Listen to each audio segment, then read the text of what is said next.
Another chance for Aaron Judge in front of those that occupy Judge's chambers and the thousands that have come out on a Sunday night wearing Aaron Judge's 99 on their back. It's a magical night here in the Bronx, and it's the Red Sox, their rival forever, the opponent. Red Sox lineup starts with Kike Hernandez, Tommy Pham, and Xander Bogaerts. Bogaerts is the guy battling Judge when it comes to batting average in the Triple Crown race. The great Nestor Cortez is on the mound, one of the great stories for the Yankees beyond Judge this season, and we're set. And the first pitch he throws is high, ball one.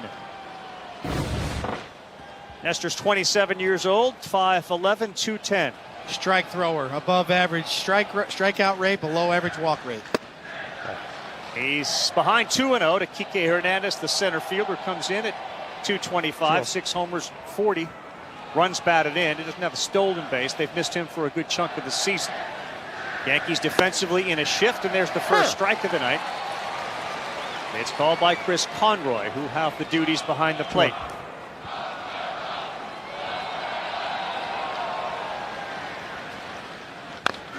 He fouls that off. Just said it defensively. Marwin Gonzalez, not Josh Donaldson. Marwin Gonzalez is at third base. Oswaldo Peraza is at shortstop. Gleyber Torres is at second. Anthony Rizzo is at first.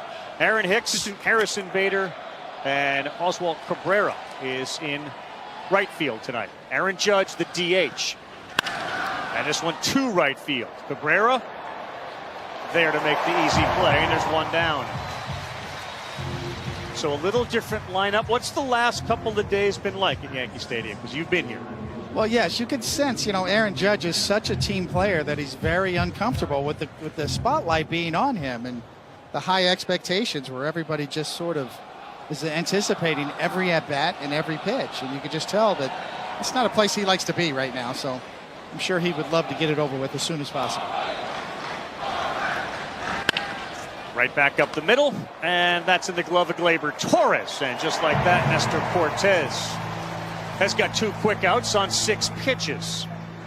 Tommy Pham retired. All right, that brings up Xander Bogaerts, the shortstop. And in the year in which Aaron Judge has hit 60 home runs, it's amazing, but you talk about a Triple Crown, which hasn't been done since 2012. That aspect of this whole thing is getting overshadowed by the possibility of a record. Although the intelligent Yankee fan boos Xander Bogaerts as he comes to the plate. Yes, they know what's going on. They don't want him to get any hits.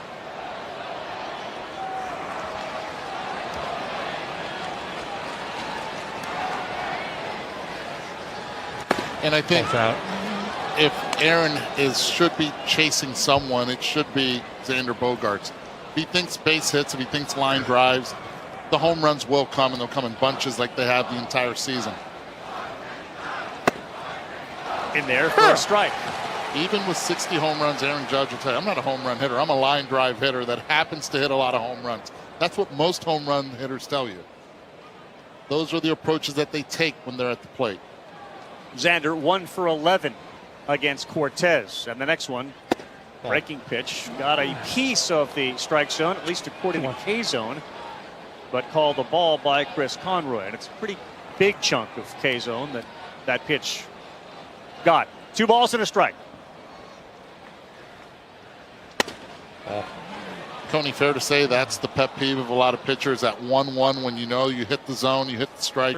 Now you're going to 2-1 instead of 1-2. Yeah, I mean, obviously the count matters. The consistency of what is a strike really matters. Is it a strike? Is the high curveball going to be a strike today? Is the low pitch going to be a strike? Where is the zone? And finding it and staying on it really is what most hitters and pitchers really crave. 3-1 to Bogaerts.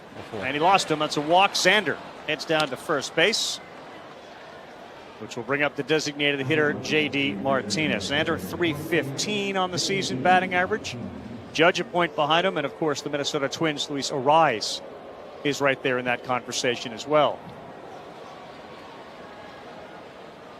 The theory on Judge, I mean, he's played, 40-something, 7 games in a row, 43, 4 or 5 games in a row. Get him off his feet, let him DH. Yeah, I think this was sort of pre-planned by Aaron Boone. And obviously going up to Toronto after the game tonight to have a 3-game set there. on that artificial surface up there as well. Certainly, I think factors into it. And cameras can't find Judge in the dugout. What would he be doing now? Right now, there are cages behind the dugout, most likely in there watching it on the monitor, maybe on the high-speed machine, see a little bit more velo, and maybe also trying to see what Bello's pitches do, because they already have faced him once before. Cameras can't find Judge in the dugout. What would he be doing now? Right now, there are cages behind the dugout, most likely in there watching it on the monitor, maybe on the high-speed machine, see a little bit more velo, and maybe also trying to see what Bello's pitches do, because they already have faced him once before in Boston. Yeah, Aaron Judge has rarely hit on the field as of late. He loves the extreme training of the high-velocity pitching machines. 0-1, J.D. Martinez. That's inside. 1 ball, 1 strike. Been a weird year for J.D. Martinez. He's only got 12 home runs. Leads the team in doubles. He's always been a doubles machine, and you benefit by playing at Fenway and having the big green monster. But 12 homers is the fewest in a season with at least 400 plate appearances for him. You got to go back to 2012. That's a good pitch on the corner.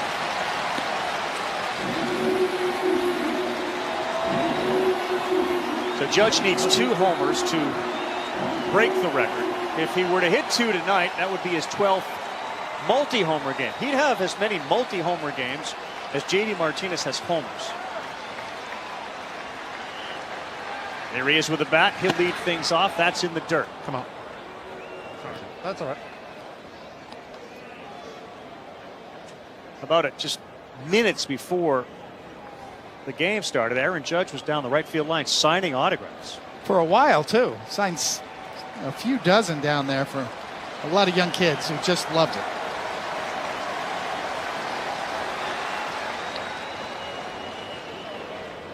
And guys, that wasn't the only thing he signed. As we were walking to the Red Sox clubhouse this afternoon, and Rich Hill was on the phone and very gregarious conversation. He got off and he said, "That was Aaron Judge. I just asked him to sign a bat for my son." And Rich Hill, one of the Red Sox pitchers to navigate through Judge. He fouls that straight back. It's one thing about Aaron Judge, and you hear this from opposing players and pitchers a lot, is that he is held in such high regard for how he carries himself. Yeah. When he hits home runs, sets a bat down, runs around the bases. Totally a team player. And people that know Aaron Judge respect him immensely because of who he is and how he carries himself. 2-2 to J.D. Fouls another one back. And look, Aaron was adopted when he was 2 days old. That story has been told. He will always point to his parents, Patty and Wayne Judge, as really the two that taught him all of the things you just referred to. Please, Judge. Please, Judge. You're my favorite player. Judge. Judge. J.D. hits this one deep to left field. That sends Aaron Hicks back. He's at the track. And he's there to make the catch at the wall. Boy, he had to run a long way playing fairly shallow. It died on the warning track. Folks that are rooting for Judge to hit one hopes it doesn't when he's up. It's immortalized in Monument Park. Babe Ruth hit 60 homers in 1927, a record that held in the American League until another Yankee, Roger Maris, beat out Mickey Mantle that year, 61 in 61. And now Aaron Judge sits here with 60 as he gets set to bat for the first time tonight.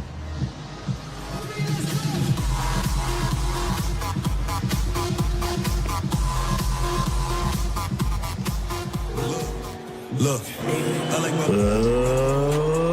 leading off for the New York Yankees, the designated hitter, number 99, Aaron Judge. Number 99. You see, they put the new baseballs into play, authenticated balls. In case one of the fans is able to retrieve a home run ball, they'll be able to authenticate it. Could be worth upwards of $2.5 million. Judge steps in, 60 homers. The next one would tie Roger Maris. And Bayo delivers 97. He is known to keep the ball in the ballpark. He keeps it down. He's given up 1 home run so far this season as a 23-year-old rookie. And Judge hits it hard. That's going to be fair, and into the corner it goes. And as we have seen throughout this effort by Aaron Judge, almost a reluctant hand for a double. Another extra base hit. And with Bogaerts not getting a hit and Judge getting a hit, right back into that Triple Crown lead. Fastball up in the zone. Last time he faced Bayo, it was 14 pitches that he saw. Only had swung and missed at 1 of them.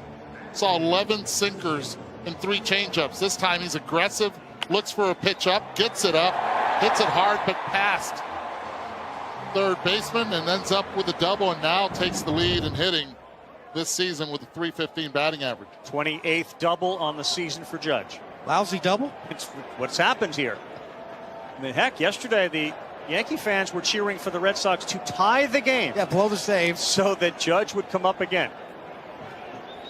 Anthony Rizzo, his protection, like Mantle was to Maris, back in the lineup for the Yankees.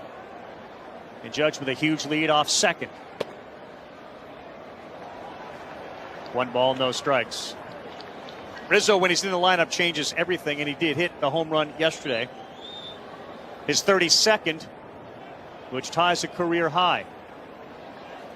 So Aaron Judge, a leadoff double. On a ground ball down the line.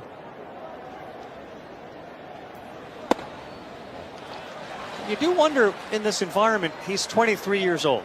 You know, this pitcher's been terrific. Pedro Martinez has thrown things out there. Of course, the Red Sox, great ace, that there's a lot of ability. He sees some of himself in a guy, but never has he pitched in this environment with so much on the line against an individual like Judge.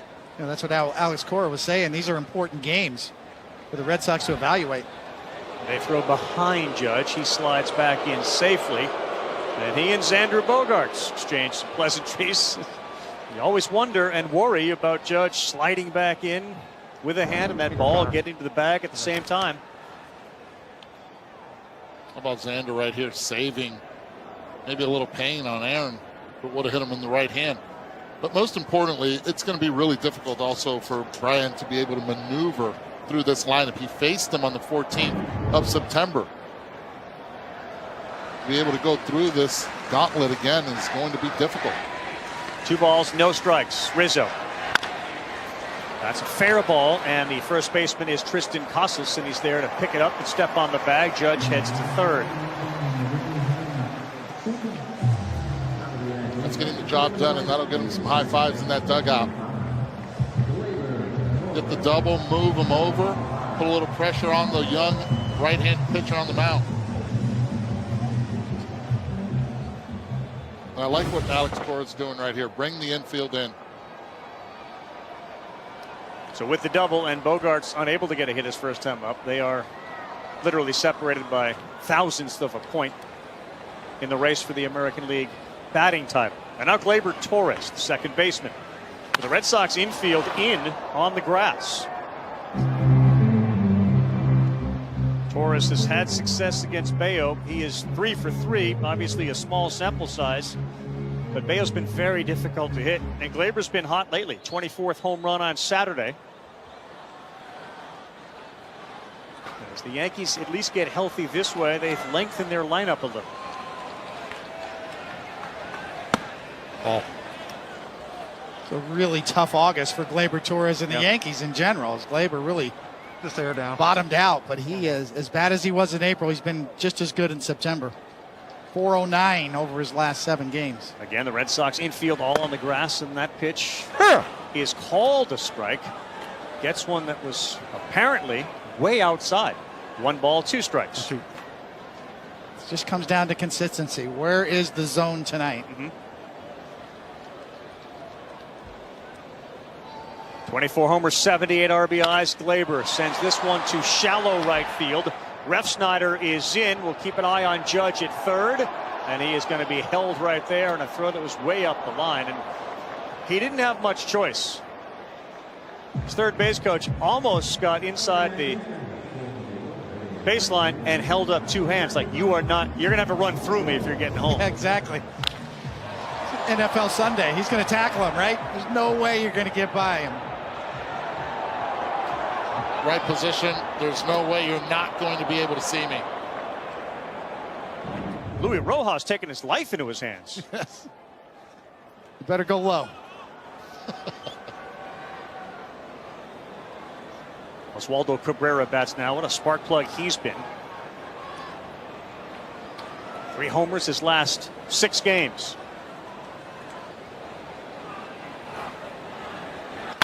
And a one-hopper. Bogarts there, throw low, but it's scooped out by Casas. A little knuckleball off the bat. And as a result, Judge will be stranded at third base. Zeros on the board. Judge had doubled his first time up after 1. Before the game, the crowd swell around Aaron Judge down the right field line, signing autographs on baseballs, some jerseys as we start inning number 2. And a first pitch fastball at 91 from Nestor Cortez. Swung on and missed by Rob Refsnyder, the right fielder for Boston tonight. Nasty Nestor has shown all sorts of tricks up his sleeves. And the most recent one was against Rafael Devers. Whereas Coney said improv theater. Devers not in the lineup tonight. Swung that right leg of his twice before he delivered a pitch. It fooled Devers completely. And everyone else. Everyone else.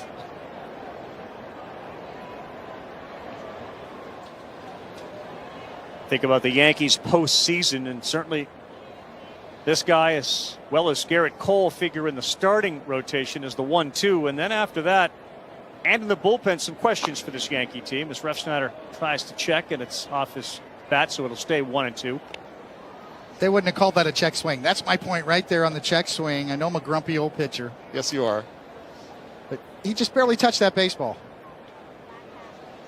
Checking to see if it was catcher's interference, probably right there. You know, the most important part about all this, Coney, is acceptance. And you're there. Can't have it both ways. You could touch a baseball in the strike zone, it's a swing. Spike Lee, last time we saw him, U.S. Open, where Serena Williams saw her great run end, and now he's here to witness more history. Coney, how would you describe it? He described it the pretzel. There you go. That's the pretzel right there. Devers, he doesn't like pretzels. Watch the fans behind. What just happened? Hands up. 1-2, Refsnyder, right field. Cabrera right in the corner. And a couple of baseballs have been hit to the warning track tonight by Boston hitters.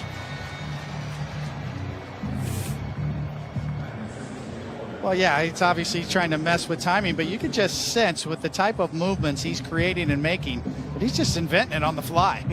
That's not something you practice on the side. He's just looking to create some space, some deception. Shohei says, no, what was that? Put that foot down. Here's Tristan Casas. Ball 1. Buster had a conversation with Nestor about nicknaming all of his different deliveries. Because, of course, he jumped off the Laredo that you were throwing. Who gave that name to? Keith Hernandez. Keith did. With the Mets. Dubbed it Laredo's south of the border delivery. 1 ball, 1 strike. Casas has been very impressive, especially at first base defensively. That's outside. Where he has shown real natural instincts. And that's been a position that the Red Sox have been searching for a few seasons. You, of course, said he saw him in the Olympics. Did. Impactful offensively. A lot of power to center field, right center as well, and to left center. We already saw him hit a home run here to left field in this series. Saw him pull a ball as well. That pitch right there, that fastball up with 92-mile-an-hour velocity from Cortez has been a big difference maker. And this is what Casas does for a big hitter, a slugger. Spreads out with 2 strikes, gets lower to the ground, and then he just becomes that type of hitter to defend and protect the zone. Understanding well the strike zone, changes and morphs into a different look for Cortez.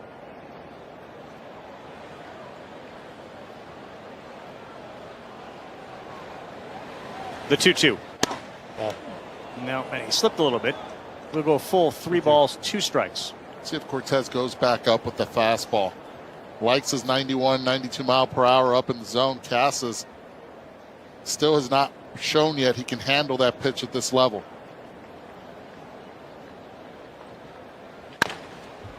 And in the shift, beaten to third base. Gonzalez to Rizzo. Got him. Nice play by the super utility third baseman tonight, Marwin Gonzalez. Came up as a shortstop with the Houston Astros, moved around out all over the place, showed that shortstop skill right there.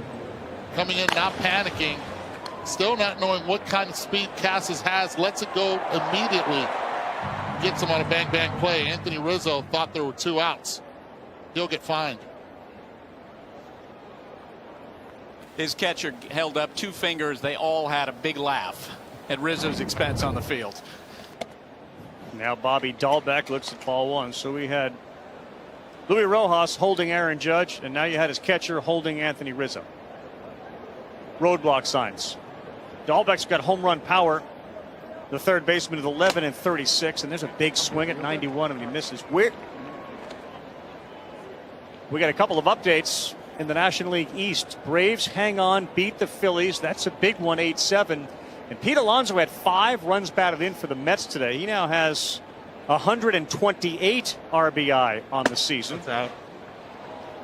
And we will be in Atlanta next Sunday for the Mets and the Braves. What appears like it's going to be a huge game. They're separated by just 1 in the loss column.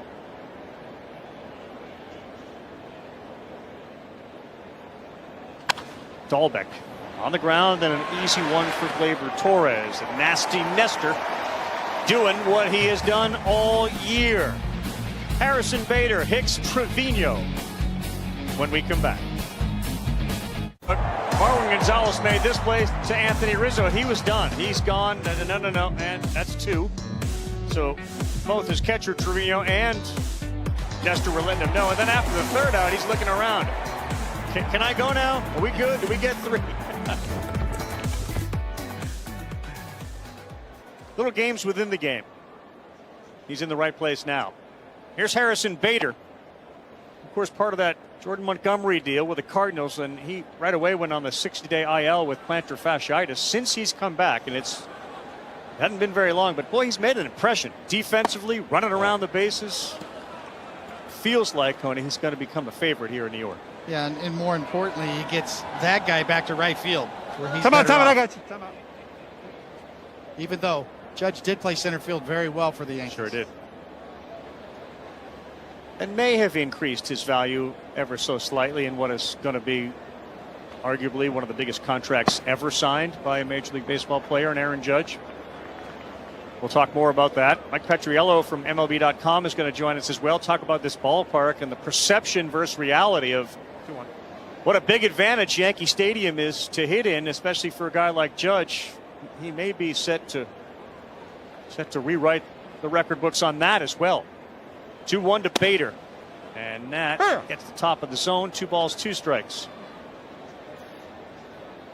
Now Harrison Bader, Josh Donaldson was originally scheduled to join us, but he is not in the lineup, so Bader has agreed to wear the microphone and the earpiece, and you have a chance at home to get involved using that hashtag AskSNB on Twitter. He's a different dude since we last talked to him. He was in St. Louis, had the long hair. Now he's back home in New York.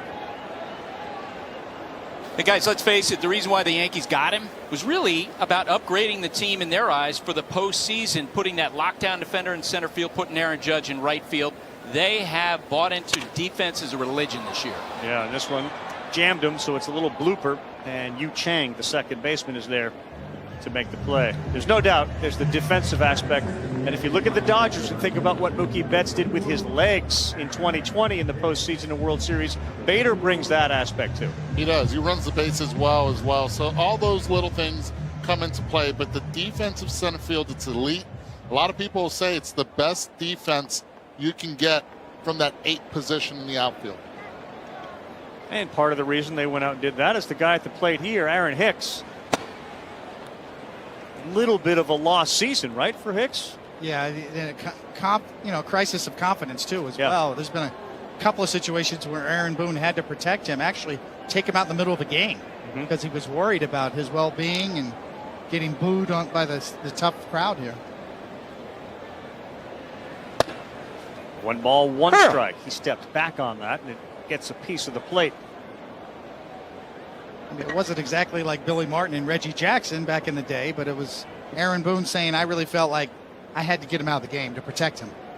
There are some confusing plays in left field in particular that required Boone to make that decision, at least in his own mind.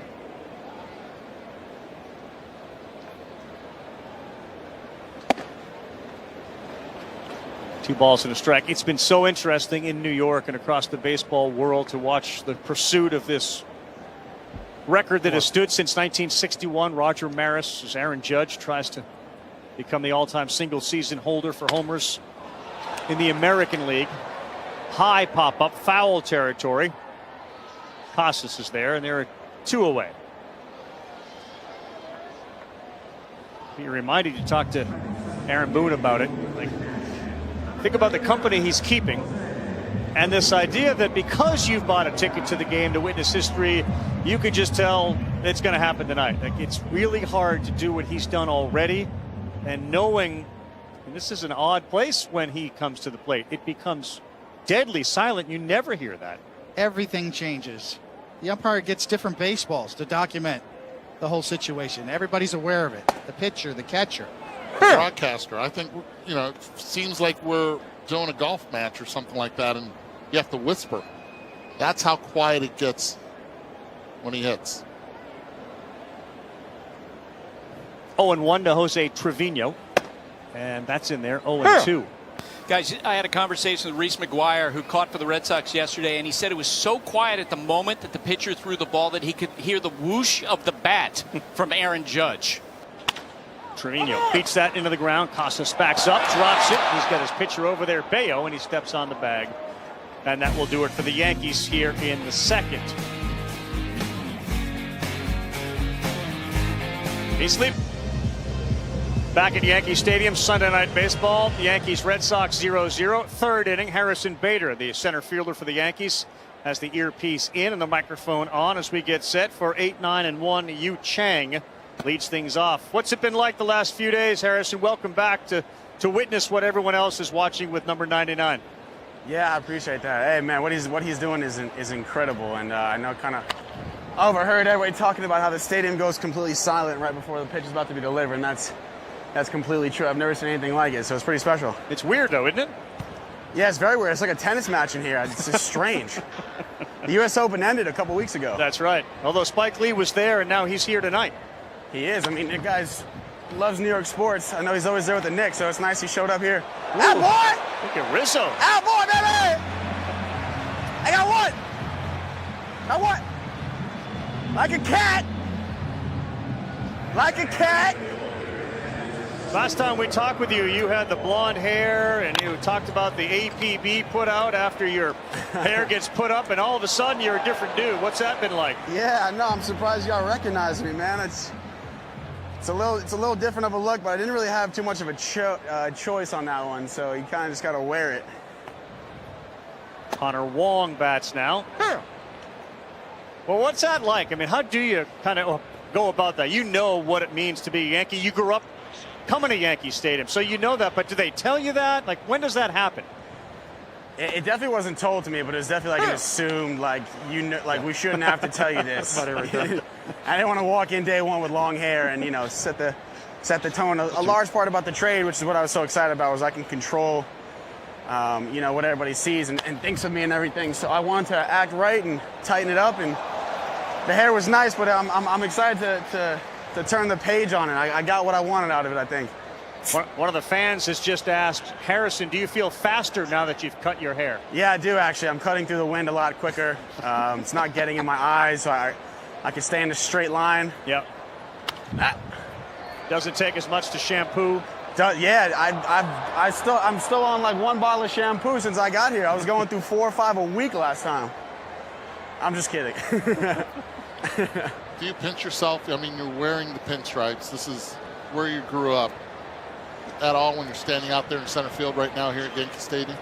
Yeah, I mean, it definitely is. It definitely is special. There's no doubt about it. But I just try to keep it super simple, man. I just try to come to the field and prepare regardless of the uniform. If I thought about all the history and everything involved here, I think it'd be a lot to take in, especially when I'm just trying to get back on the field and be a winning player. So I think I'm definitely going to take a step back maybe in the offseason. But right now, we're on go time. So I'm not doing any thinking. I'm just going out and playing. Got two. Yeah, I mean, if you think about it, and thankfully you're not doing that, there's a whole bunch of people immortalized right behind you in that Monument Park. And yeah, I have noticed that. I have taken a walk back there before games. It is pretty special. A lot of things can happen when you get traded, and you can end up on some teams that are not nearly as storied or as winning as this organization. So to be dealt to a team that is full of winners and has a winning history. I mean, I just couldn't be more grateful for the opportunity professionally, So it's awesome, man. It's amazing every day. Yeah. Who was your guy? Were you a Bernie guy, a Jeter guy growing up? What was your era, and what's your sweet spot? Yeah, like early 2000s, before 2010. So Jeter, Bernie, those are my guys, because Bernie was a hell of a center fielder, and I have a lot of respect for him because he wasn't the fastest guy in the league, but his routes were super, super clean. And that, similar to Jim Edmonds, when you can have such an effective center fielder and not be the fastest guy in the league, do what you do, I mean, it's special. So Bernie's a really good one for me to emulate when I was growing up, no doubt.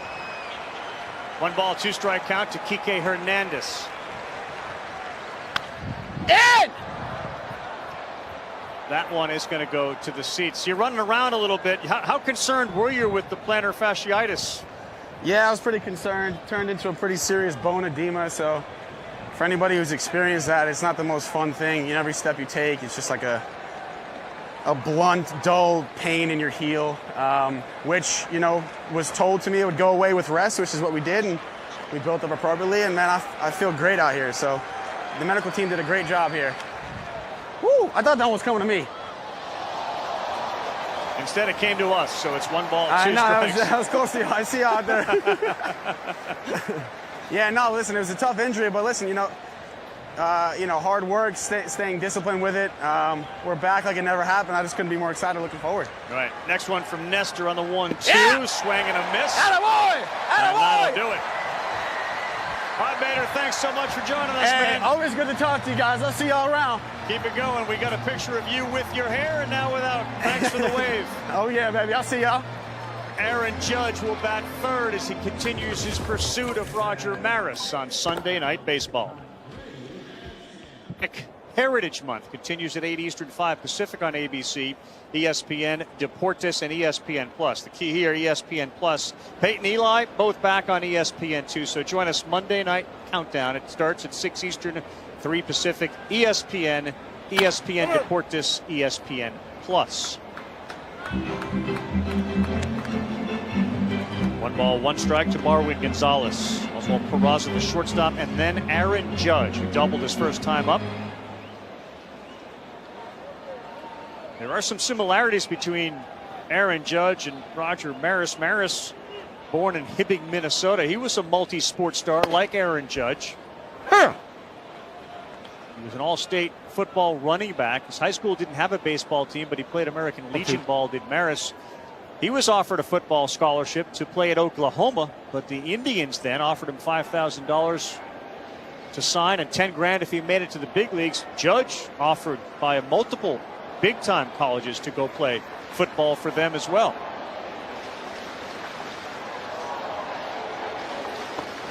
And that one is down.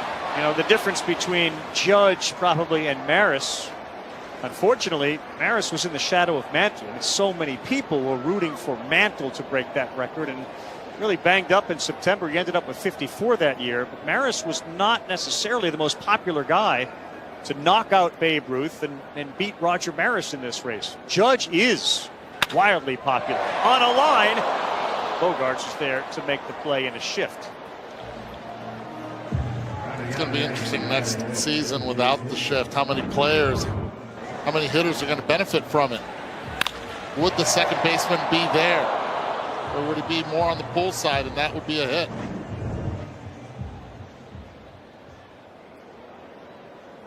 Now it's Peraza, the shortstop. Hunter Falefa the night off. Donaldson the night off. Judge the DH. Set to bat against Brian Bayo.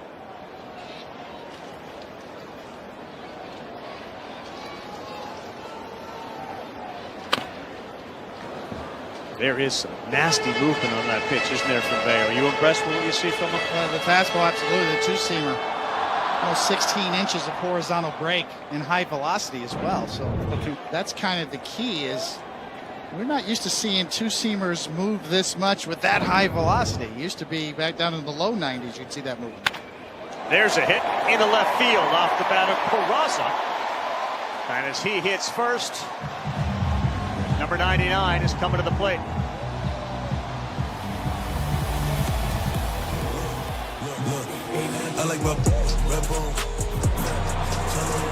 Back to the top of the Yankees batting order. And the designated hitter, number 99, Aaron Judge. Number 99.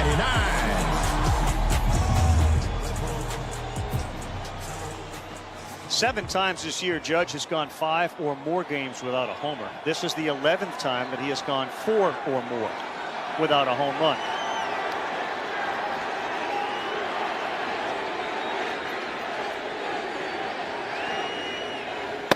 Pitch from Bayo, 97 at the knees. In there, strike one. This is what Aaron Boone told us before the game. Judge has become a thinking man's guy in the box. He understands Bayo's looking for that double play. He'll look down in the zone. The 23-year-old delivers. 0-1-0-2. Change up there at 88.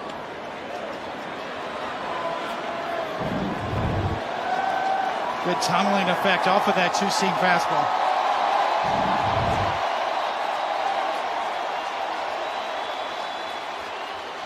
His mom and dad watching on. 0-2. That's outside. Great velocity, and Judge has shown more patience this season in laying off that pitch down than he has in any prior year.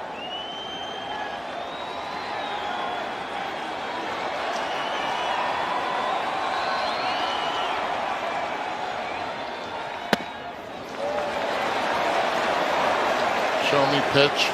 No chase from that man right there. It's probably the biggest difference in Aaron Judge's game over the years is laying off of that particular pitch. Each year, better and better. Hitting .431 in September with 9 homers.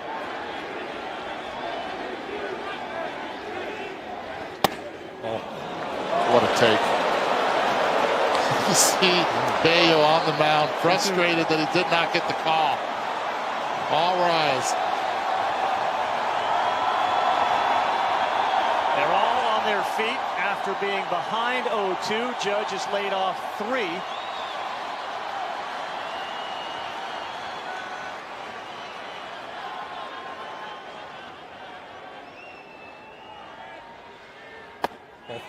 And he takes the walk. Wow, Bayo stayed out of the zone. Great eye from Judge. He's been at the plate twice. He's reached base twice. You see the reaction of Brian Bayo on the mound. He's like, how did he take these last 2 pitches? They're meant to be thrown there. He executed perfectly. Just the man in the box had an idea of what Bayo was going to do. Every pitch was down in the zone during the at-bat. Aaron Judge works the walk. Yeah, your point is really dead on, Eduardo, in terms of how well Aaron Judge thinks in the box now. Anticipates the next pitch. Now, Bayo may have put himself in bigger trouble, but to the credit of a 23-year-old, you have a great hitter up there who's not swinging at balls out the zone. It didn't force him to give him a cookie either. Now it's Rizzo with a big chance. 1 down, 2 on. That's called strike 1.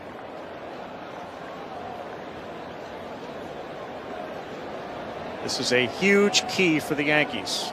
Stanton out tonight having Rizzo protect Judge through the course of the rest of the regular season and in the postseason.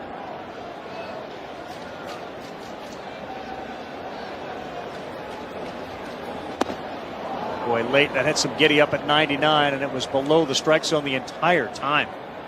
Getty up with serious sink. That's his bailout pitch too, because with runners on base, he can afford to walk one or two hitters and still have that double play in order because of the sinker ball. Mayo is 2-2 with a 1.69 ERA in his 4 games started in September. 0-2 to Rizzo.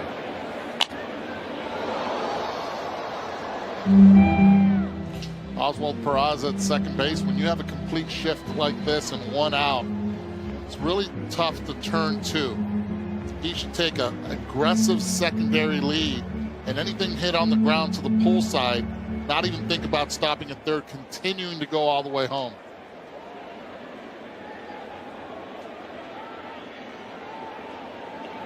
Rizzo, who has been a guiding force for Judge through this season, certainly lately with his experience, trying to keep Aaron focused and with his mind on what's going on here. A little blooper, Bobby Dahlbeck going back, shallow left. He's there to make the play, and Peraza gets back. I think clearly with Bayo, we talk about the sinker, the movement, the velocity. His changeup's his best secondary pitch, and on the left you see the sinker and the movement and the average velo. Top 5 among starting pitchers. And then right off of that, at the same release point, what they call that tunneling effect, is this changeup. And this combination, pick your poison. Hard to distinguish about halfway to home plate. Prime example right there on Rizzo, way out in front of that changeup. Reminds me of the slinkies I used to have when I was a kid. Gleyber Torres with Peraza on second, Judge at first after a walk. A double and a walk for Judge tonight. If you remember the comparisons, even Pedro himself, the great Pedro Martinez, has made comparisons with Bayo. And for Pedro Martinez, the third pitch to come along was that knuckle curveball that he finally got. Pedro was fastball changeup with the Dodgers when he first broke in, and with Montreal. Took him a while to develop that third pitch. Bayo very similar in that regard. 20 pitch of the inning. 1-0 to Gleyber Torres. That's popped up, and that appears like it's going to get into the seats behind home plate. All the seats at Yankee Stadium. About an hour before the game, they started to fill in, and about 10 minutes before the game, you looked around and you're like, my God, the whole place is full. There was a real threat of rain from about 5 o'clock to 7:30, and it was supposed to continue to 9. That all fizzled away, and maybe a lot of the folks said, you know, we got a chance to go witness history. See if we can get a ticket and get into the stadium.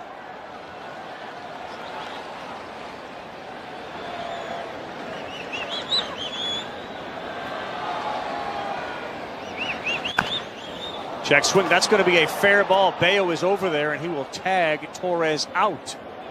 Again, Rizzo way out in front of the changeup, and the inability of Torres to pull back. We're through 3. Alex, everyone's watching Aaron Judge. On Saturday, you heard Yankee fans become Red Sox fans. If you can tell that story. Yeah, we're down 2 yesterday, and in this section right here, they wanted us to score 2. They wanted us to score 2. I wanted to score 3 and get the lead, but it's something different. Of course, they having an outstanding season, but for them to witness this, you know, and every at bat, it means so much. It's been fun. So when you heard the fans imploring you for a rally, what was your response? Well, we did our best, you know. We had second and third, I think it was, but like I said, it's something different, and we're having a blast with it. It's been a fun weekend here.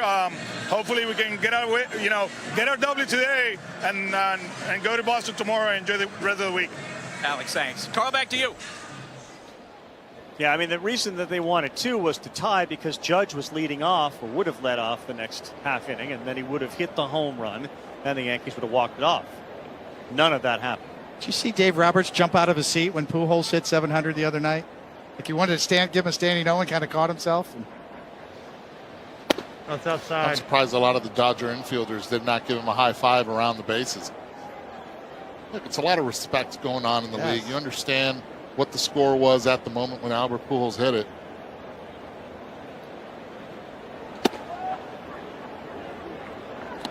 The Dodgers won again today, so they are sitting there at 106 and 47.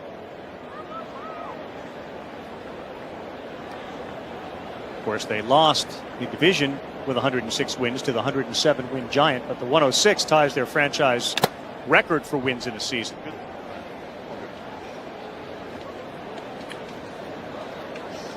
21 home runs from Albert Pujols this year. Anyone saw that one coming? That's impressive. I don't have my hand up. Yeah. That's impressive. On Hispanic Heritage Month, he gets to do it. He was hitting 190, but right before the All-Star break. 2 balls, 2 strikes, Pham, and a 0-0 game in the fourth. Aaron Judge, a double and a walk so far tonight. Just to add on to that, Albert hit it on the 23rd of September. By the way, that was the first game ever by a Dominican player in the major leagues, Ozzie Virgil. September 23rd. And Albert hits his 700th home run. Pretty cool. Pretty incredible. Pham has been the leadoff hitter for the Red Sox. He's now in the 2 spot. Alex Cora, a big fan of the intensity that he brings each and every game. He watches that Cortez pitch sail high. One thing about Pujols, too, how cool is it that he's rewritten the end of his career? Because when he was released by the Angels, there was thought among people in baseball that that might be it for him. Instead, he goes to the Dodgers, has a great role. Home run derby this year, great finish. It's worthy of an Inner Circle Hall of Famer. Yeah, all of that is fact from Buster. Meantime, over on ESPN2, the K-Rod cast with Michael Alex Rodriguez. Roger Clemens has joined the show. And up next, Barry Bonds. So a couple of interesting perspectives here as Aaron Judge sits on the precipice of history in the American League. The last time we saw Clemens join the show, he was all decked out in a sweatsuit and a batting cage, talking pitching mechanics. He's crashed the party over at the studio in New York. Got him out of Texas. Yeah. Did you say something that last time we saw? Oh, yes, I did. Yeah. Rocket, I guarantee he's still throwing bullpens. He's got a mound in his backyard. Yes, he does.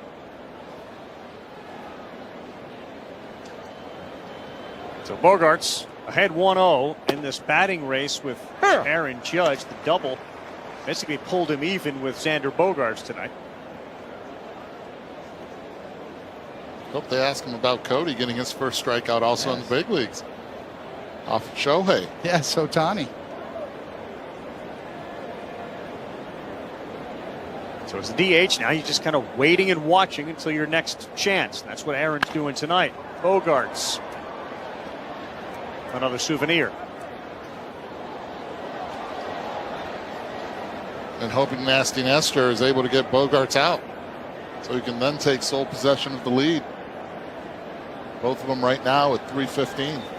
So we all lived through, in various ways, the whole home run race with Sosa McGuire. We saw Bonds hit 73.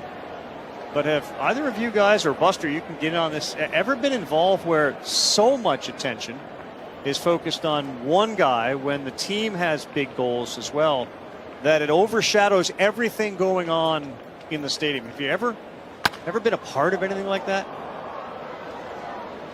Not really. I'll be honest with you, not really. To be able to see, I think it's relaxed the rest of his teammates. They know all the pressure is on Aaron right now, and they've played better ever since the focus has been, will he get to 60? Finally gets to 60. Will he get to 61? Unless it was a singular game type situation, a perfect game or a no-hitter. Right. But not a season type effort. The contrast between Pujols and Aaron Judge, a career achievement and a singular season achievement. Right. In 1998, during the McGuire chase, I was working at the New York Times, and I follow McGuire for a week. And, I find the two to be very similar. You guys remember that when McGwire would take batting practice, ballparks would fill up for that. Not only during the course of the game, but in baseball, where you don't really have intense focus on one player. It's so unusual. 2-2 to Xander, and this is another one that finds the seats. I mean, 98 was a different time, Busters. You know, Baseball Tonight was on every night, and every night that became the focus, was which one hit one tonight? Did they both do it? Oh my, Sosa just hit one. Now it's McGwire's turn. And then when Bonds, you know, went on his run to 73, it felt like every single night and every time someone threw a pitch to Barry Bonds, it was a home run. And that's not exactly the case, at least for me, watching Judge. I'll take it a step further. Every time they threw a strike, it seemed like it was a home run because the pitches, most of them, I want to say at least 75% of them were out of the zone, and he'd take. Well, the intentional walk numbers, we've kind of gone over that. You know, Barry was intentionally walked so many more times. Judge has been walked intentionally 17 times. Look, Roger Maris, part of this, his mantle was behind him, didn't get intentionally walked one time the year that he had 61. Not once.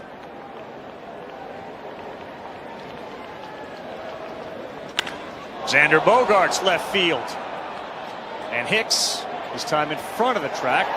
There, and the crowd gives a loud chant because Bogaerts is now 0 for 2. Want more stats? Just ask Siri who leads MLB in home runs.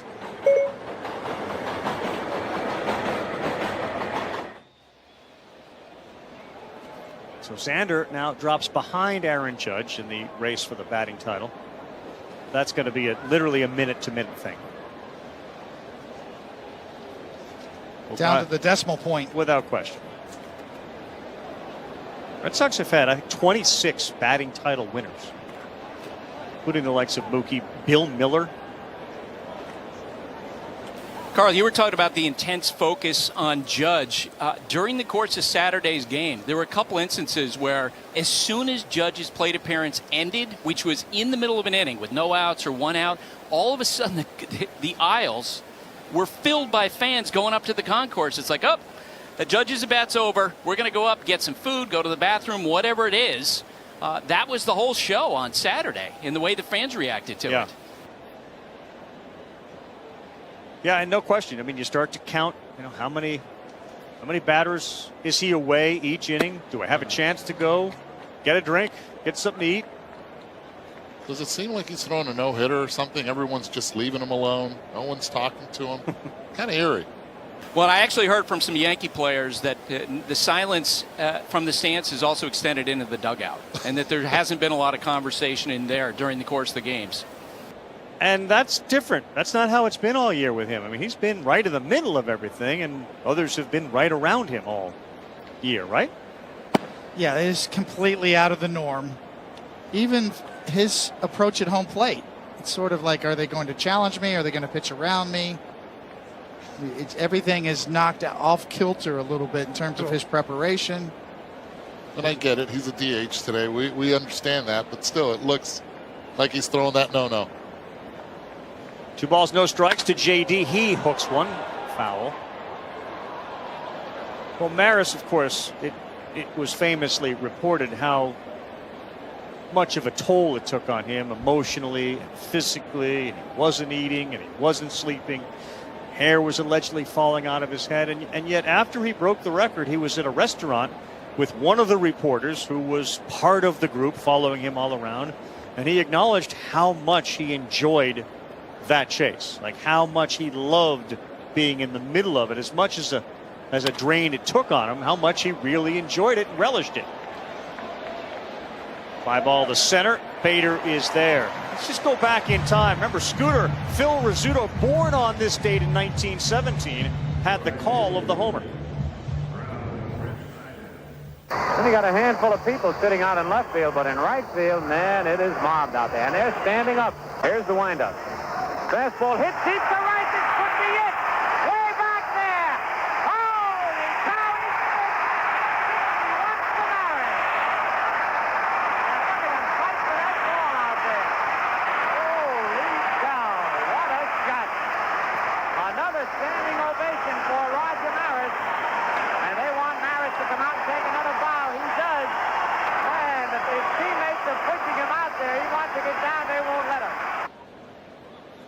61 home runs in 1961. The great Phil Rizzuto with the holy cow call. The reference to the scrum for the baseball, which ultimately netted $5,000 to the man who had it. Said, here, Roger, you should take the ball back. And Maris said, no, you keep it. Ended up being a down payment on a house. A life-changing moment. Cool. What's going to be interesting is from line to line, Aaron Judge can go deep. It's not going to be just to the left field side. People are waiting. Those are the most expensive seats in the house right now. It's not behind the plate. Rizzuto's voice, I mean, meant so much for so long to so many. Every time I hear his voice, I want to turn on Meatloaf, listen to Paradise by the Dashboard Lights. I go back to when he always would, hey, White! Partner Bill White, boy, that was stuck in your memory, my memory forever, and many Yankee fans who were so fortunate enough to listen to the Scooter call games for years.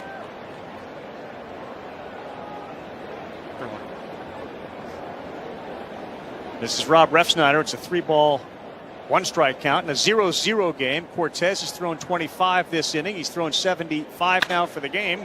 And Refsnyder pulls one down the line. That's a fair ball. And now hold on, call foul. The initial report with a ground rule double. Is that what we're doing? Because the third base umpire called it fair. So a ground rule double for Rob Refsnyder. And Pham will be held up at third base as the ball bounces into the stands.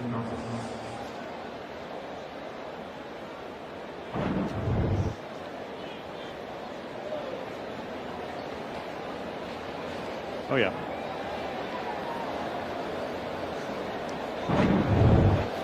The Yankees catch a break that went up into the stands. Probably saved them a run. A lot of folks ask who your role model was as a broadcaster. That group of Rizzuto and White always reminded me of people that you would like to go and watch a game with and have a beer with. They were very conversational. And Rizzuto went in different directions, especially later in his career, whether it was shopping, the food, the WW, wasn't watching when it came. He made it fun. He made it interesting. It was way more than just about the X's and O's. And that's certainly one of the guys that I listened to and said, I love the way that's being done.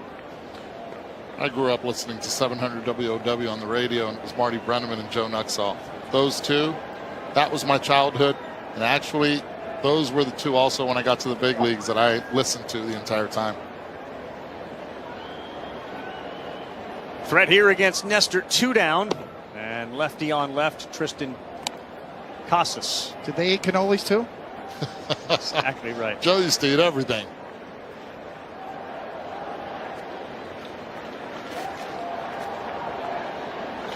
Pham at third, Refsnyder at second. Nestor delivers another one, and that is on the corner. Late strike call from Chris Conroy. 1 ball, 1 strike.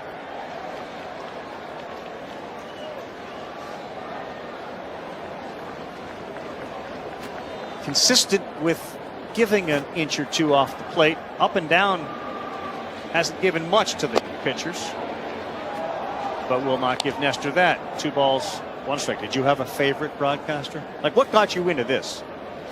Oh, I was lucky because when I came to the Yankees, Phil was still doing the games. So a chance to listen to Phil actually pitch in a game that he announced was just remarkable. Derek Jeter's rookie game in 1996.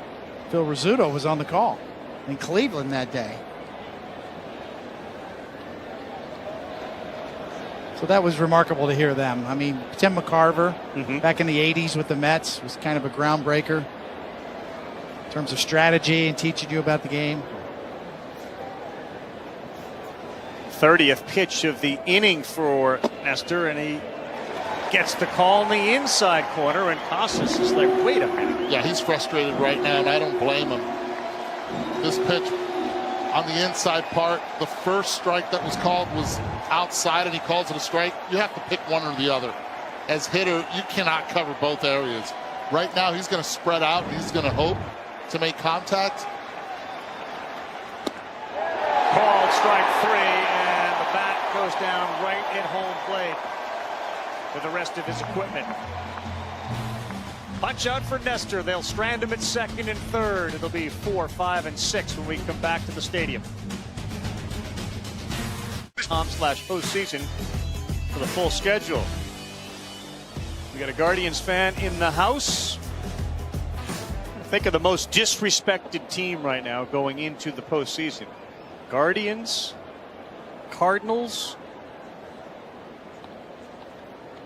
Who would it be? Who's the most disrespected as our current standings in the hunt for October are brought to you by Geico? I would say the Guardians. Guardians, yeah. Yeah, Cleveland. Cleveland rocks.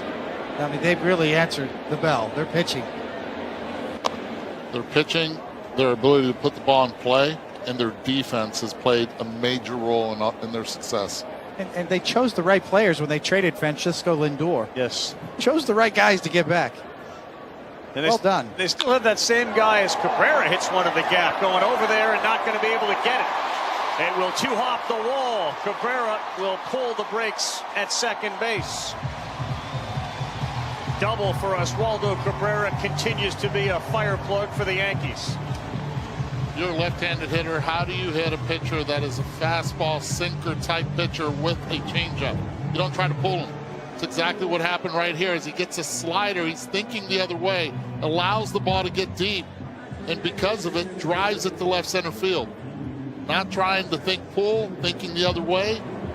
Works perfectly for Cabrera. Nothing better than a young player that comes up and has some success with that kind of energy. Yes. For a veteran team that really needed it. Grand slam against the Pirates, just 23 years old. Been an answer to a lot of the Yankee current injury questions. And now Bader swings at the first one. As he acknowledged to us too, he's still trying to find his swing. I mean, you go on the 60-day IL, you're worried you're not going to play again this year. He's still finding it right now. He's always had a very aggressive approach too. He swings the bat. He'll go out of the zone at times too. Wouldn't be surprised if he tries to just lay one down on the pull side or even push side to get Cabrera to third.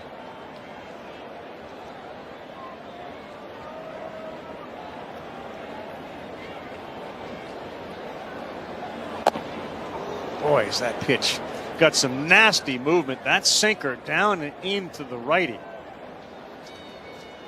And Bayo has been awfully impressive here into the fourth. We've learned a lot about spin on baseballs with modern technology and the analytics.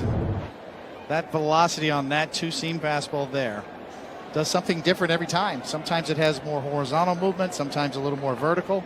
That one, the bottom dropped out.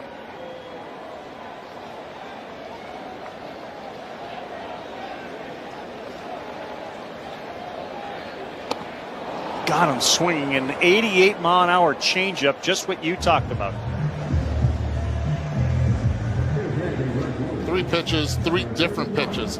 Slider, the sinker at 96, and then the cambio at 88. It's just great pitch design. Off of that sinker comes this changeup in the same tunnel.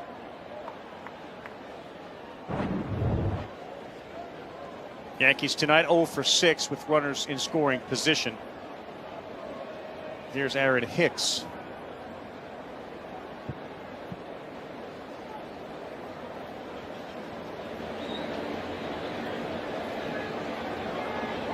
Bogart shifted behind second base and on the first base side of it. Take a look at the numbers here. StatCast is powered by Google Cloud. I mean, think about the changeup guys that are on this list: Woodruff, Burns, and Skubal. And there's Brian Bayo, 46% highest swing and miss rate on the changeup in baseball. There haven't been a lot of things to get excited about for the Red Sox this season. Bayo is one of them. Just a baby face out there too, right? Sure, so young, so talented. Yeah, you guys always talk about easy motion, easy gas. 97, 98. This is simple, is it not? It really is. He's smooth. Takes a lot of time now between pitches with the runner at second. Something that'll change drastically next year. I'm sure he's got Pedro Martinez on speed dial too, anytime you need some advice. Stares back at Cabrera at second base. Still stares, now fires. Gets the call. 98 sinker that started on the hip of the left-handed hitting Hicks.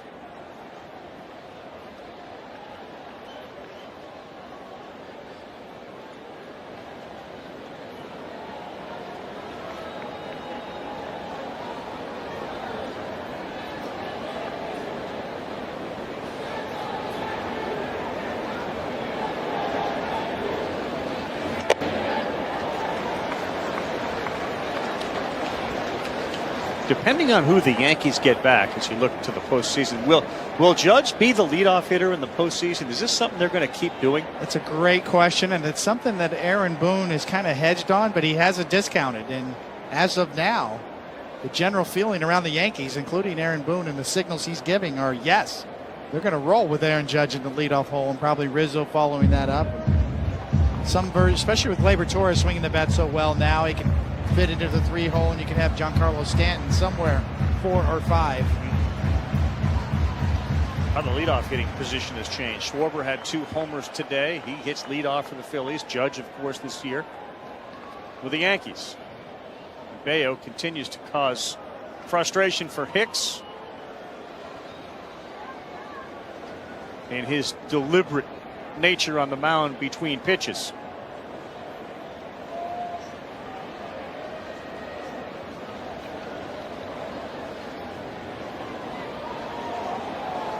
Two runner goes, swing and a miss, throw to third, not in time. Hicks strikes out. Cabrera moves to third on a steal.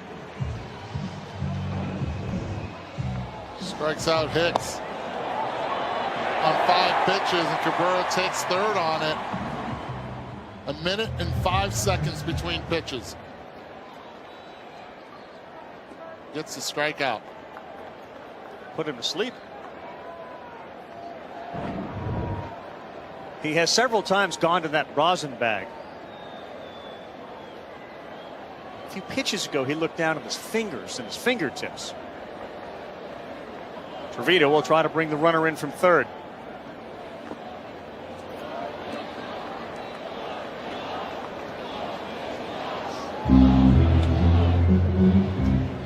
Well, that's certainly something that's going to have to be worked on in the offseason, and certainly spring training, is how much time you have between pitches. Well, that'll be addressed. Yes, you betcha. Whole new ball game next year. Eduardo starts the stopwatch on his cell phone when he gets it, and he's right around 27 seconds before he delivered that pitch up in the zone, a changeup for a strike. He wants to do baseball.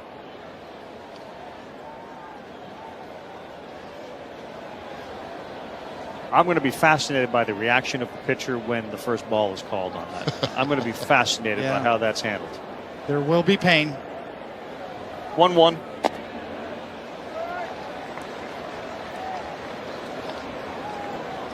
I think the question is that by a lot of the metrics, Fangraphs has a metric that measures the timing of the pitcher. It's when it starts. That won't be necessarily accurate. It's when the pitcher gets the ball back and is on the mound is when you will start the clock. It's a little different than what we have now in terms of public data. The batter as well, 8 seconds. So you could step off a couple of times, which he just did, but generally speaking is teaching these pitchers is when you start the clock, when you're actually on the clock. Well, he finally got a pitch through PitchCom that he liked. Hard ground ball, single, and an RBI for Jose Trevino. His 42nd run batted in, and the Yankees have a 1-0 lead. Tony, you keep an eye on the Yankee team all season long. Trevino's come up with some big hits all season. You know it's going to be on the pull side with a sinker. It's exactly what he gets, and Dahlbeck just is not able to get it on that first step.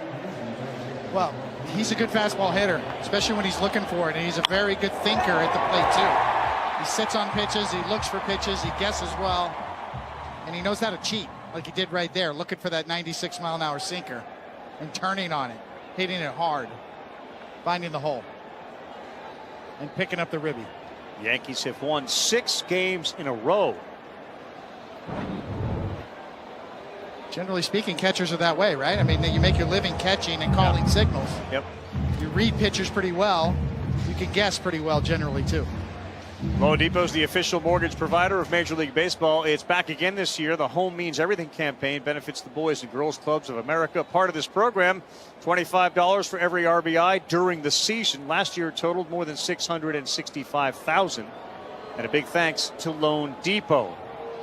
So Trevino puts the Yankees on top. And while most Yankee fans wait for Judge's homer, New York quietly moves closer to clinching a division. Their magic number into tonight was 3, and they get a 1-0 lead.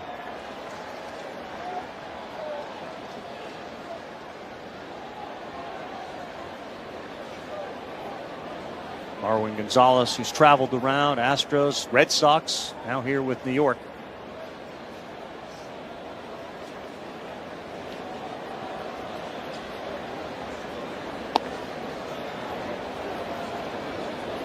You know, at the end of the day, it was Marwin Gonzalez who found himself at first base when Anthony Rizzo was on the IL.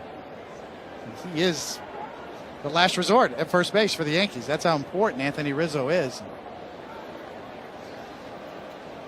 Gonzalez, Peraza, and then Judge, but 2 down here in the inning. And that one is smothered by Casas at first base. Bayo gives up the run. Trevino drives it in. We will see Judge in the 5th. Boston will head to the plate. What has this sounded like from your position in the dugout, the crowd's response to Aaron Judge's plate appearances? Well, I mean, there's amazing buzz, obviously, and there's that great anticipation and roar of the crowd, and the crowd rises as he's walking to the plate. But then the utter silence as the pitch is getting ready, because everyone is in their own world, not wanting to miss a thing, and it's just like everything goes silent. It's been really interesting to watch and a lot of fun to be a part of. So what are you seeing in him as he deals with all this scrutiny with each pitch of each plate appearance? The same. He manages it so well. You know, I tell people all the time, he's focused on 2 things, being a great teammate and winning. And it keeps things simple for him. You know, he's going up there to execute a plan, try and control the strike zone, and he continues to do that even when he's on this march to history. Bodie, thanks. Call back to you. Oh, what a catch at third base. Marwin Gonzalez has to leave his feet to take one away from Bobby Dahlbeck. And that web gem is the first out of the inning. And that's the beauty of Marwin. Can play all over the place. You said it. He's the backup to Rizzo. He's the backup everywhere. You can put him in the outfield. You can put him at the hot corner. At third, he'll be ready. A valuable part of this team, giving other guys days off, taking the heat wherever he has to. Yu Chang bats second as Cortez throws pitch number 84. I think Marwin can dunk. Serious? Good ups right there. He used to be able to dunk. There's no doubt He can dunk, right? No doubt. Slow roller. Should be an easy one for Gleyber Torres, and it is. Chang is retired. You ask most of these players things like that, and they look at you like, how do you want me to dunk? Yeah. With which hand?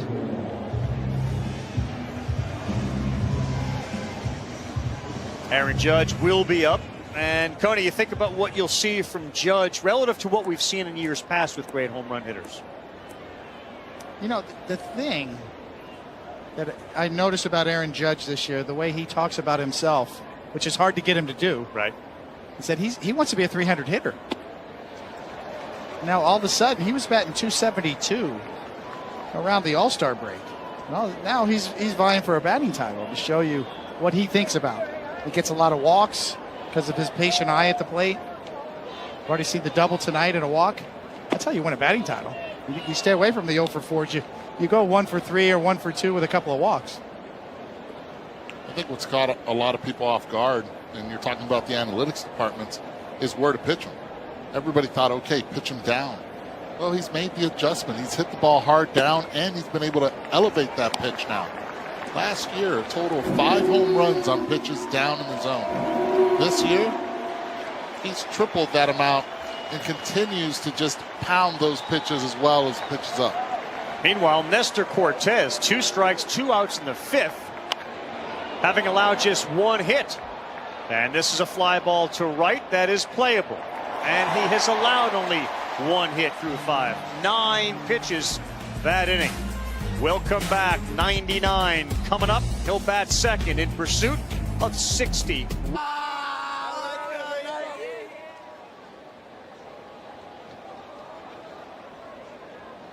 Just let it breathe. First pitch swing. That's down the line. Peraza will head to second base, and he will be in there with the leadoff double. So first base open.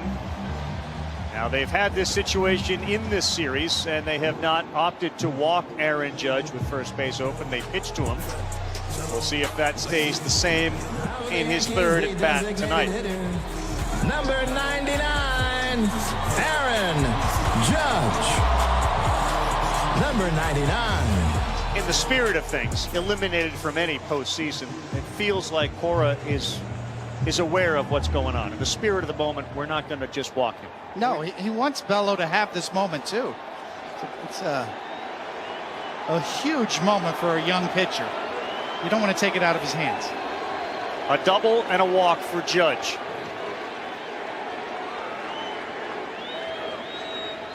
Swings at it, drives it high but playable left center field. Kike Hernandez makes the play, and Aaron Judge just denied again. And many of these swings that have resulted in balls elevated, the first reaction is from the crowd, oh, we got 61. He lets you know, but he's just off a hair, isn't he? And he hung that slider. Slider was supposed to be thrown down and away. It stays right down the middle end part of the zone. He just allowed it to get a little too deep. As soon as he hit it, he knew it. Couldn't even advance the runner. That right there is what will get Aaron Judge upset. Just a little jumpy. How could you not be? So Judge, a double, a walk, and a fly out to center. Here's Anthony Rizzo. He pulls one on the ground, and playing very deep in a shift is Chang, and that'll be the second out.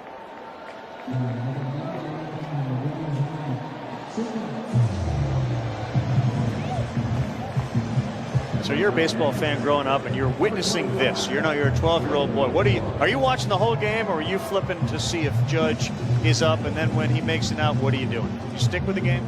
Yeah, I'm a guy that watches the whole game. At least I was at that age.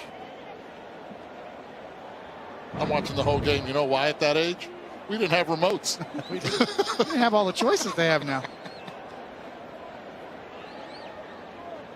Romeo has gotten 3 first pitch swings this inning, and after sort of the last half inning marathon between batters, maybe he watched what Nestor did.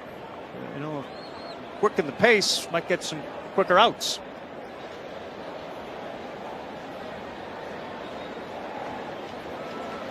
Peraza advanced to third on the ground out. So Torres with 2 down will try to bring him in.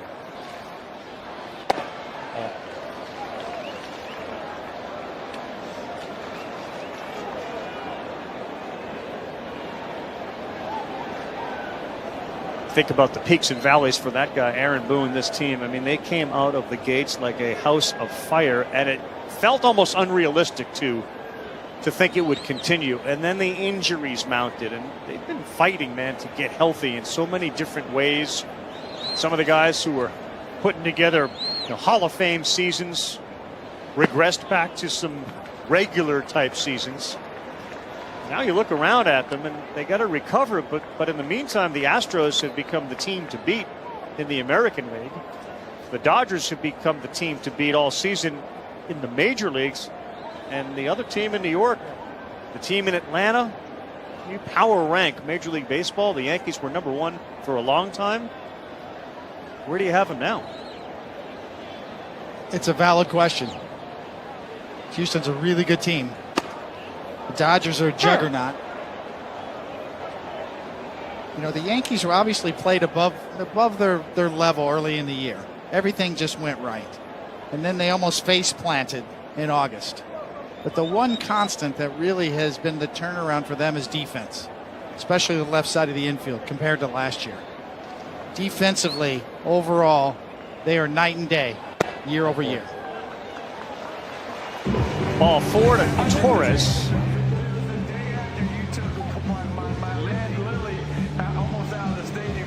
Fascinating crew that's been assembled on the K-Rod cast tonight.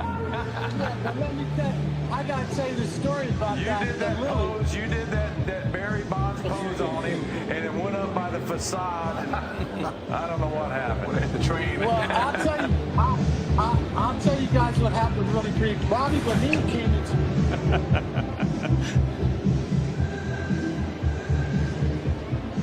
Give him credit for putting together an interesting crew. I mean, just historically in baseball, you can't separate Alex Rodriguez, Barry Bonds, and Roger Clemens. They all fall under the same umbrella of the same conversation, which around a guy that's about to break a home run record. That's what makes baseball so great. If you want to talk about Babe Ruth in 1927, that was pre-integration. There weren't any Negro Leagues there. If you want to talk about Barry Bonds, that was the steroid era. And Roger Clemens and those guys. You can't talk about that era without talking about the elephant in the room. And that's why that makes Aaron Judge's chase here so unique, so great. And everybody can have their own opinions. And that's great. Oswaldo Cabrera next up, first and third. No run attempted to get to second base from Torres. He stays put. Yeah, I agree. And it certainly has led a lot of baseball fans to say, so if Judge does pass Maris, many of them have said, well, then that's the single season home run record. That's their opinion. That's where they're staying. The Maris family feels that way.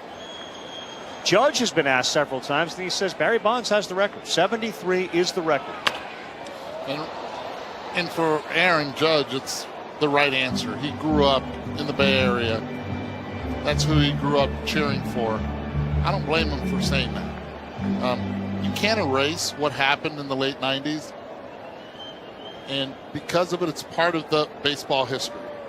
And do we put an asterisk next to it? Do we just say, okay, it's 71? Is it 60? I think it depends. Regionalize where you ask. If you ask in San Francisco, they'll say it's Barry Bonds' record. You ask here in New York, it all belongs to the Pinstripes. When Roger Maris hit number 61, it was put into the record books with an asterisk because he did it in a 162 game season. Ruth was far more popular at that point, but it went in with an asterisk. You could easily slap an asterisk on what happened in the late 90s. And I think baseball fans in general understand that as well as anybody, better than we give them credit for. Without question. 1-2 to Cabrera. That's down in low. I would put an asterisk on it. Would you put an asterisk on it? I'm an asterisk guy, and I don't say that judgmentally or holier than thou. It's just the elephant in the room that needs to be acknowledged. And you could argue it both ways, depending on which side of the fence you're on that. But yes, I think it needs to be acknowledged. I think there are people who have used performance-enhancing drugs that have slipped through the cracks. Maybe some even in the Hall of Fame that we don't know about. So that's why I'm in favor of, hey, this is the era. This is what was going on. Draw your own conclusions. 2 balls, 2 strikes. First and third. The next one, fouled straight back. And the thing is, organically, I'm mad at all those guys because they were great baseball players without any of that. You know, it's not like they weren't good at all and they all of a sudden decided to take what they decided to do. But there was no need for it. And because of it, yes. Did they take jobs from others? Absolutely they did. Did they hinder some of the records? Yes. Problem is they weren't the only ones doing it. 2 balls, 2 strikes. Cabrera with a double. He scored the lone run of the game. Time out, time out. Nope, time was called as Bayo took too much time. I will say this, now, having done all the Baseball Tonight shows during the late 90s and certainly during Bonds' home run season, I've never seen a more dominant single season than what Barry Bonds did. With all due respect to Judge, it was the most dominant, powerful season I've ever seen. For whatever reason, but it was the most dominant. Yes, he was awesome. Yes, and disciplined. And what Aaron Judge is doing this year is the closest thing we've seen to what Barry Bonds did, which is what makes Aaron Judge's season this year so remarkable. In an era that you're facing so much more higher velocity too for Judge. You see here, just out in front of that a little bit under it.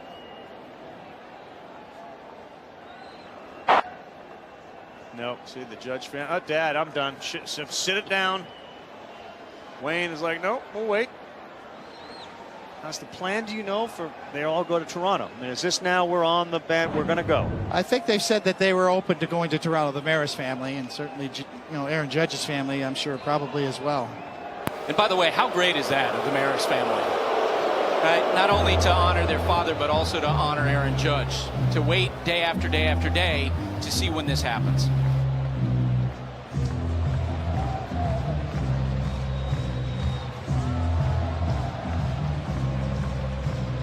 It's almost like PitchCom has gone into a bad cell zone. You know, sometimes like you're getting every third word. It just feels like the signals from Wong through PitchCom to Bayo aren't getting through as you look at sons and daughter of Roger Maris. 2-2, runner goes, that's inside, so down to second base is Torres.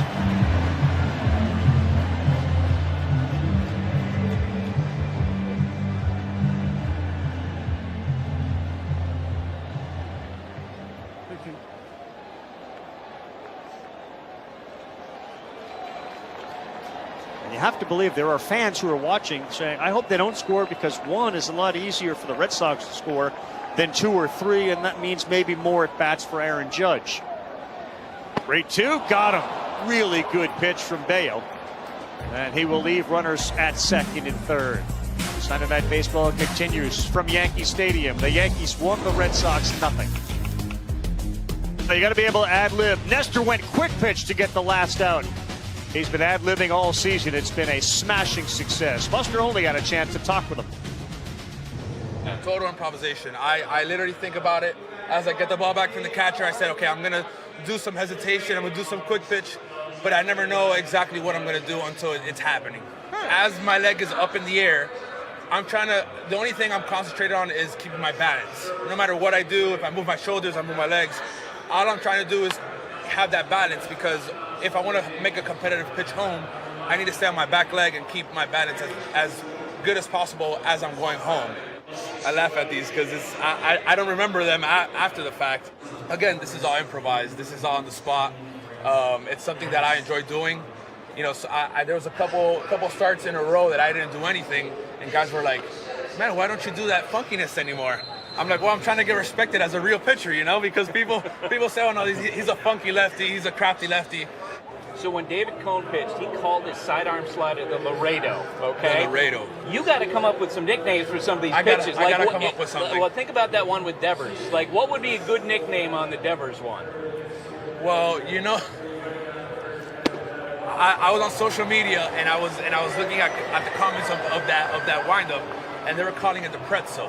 So I think, you know, because my leg curls around the other one, so I think pretzel was pretty unique, and I think I'm gonna call the Devers one pretzel. Soft pretzel. You got to be able to bend like that. Yes, I like that. Very good. Little mustard on top while you're at it. Well, he didn't use the pretzel, but he did strike out Kike Hernandez, who's 0 for 3 with 2 strikeouts. I wonder what he's going to call that one, the quick pitch.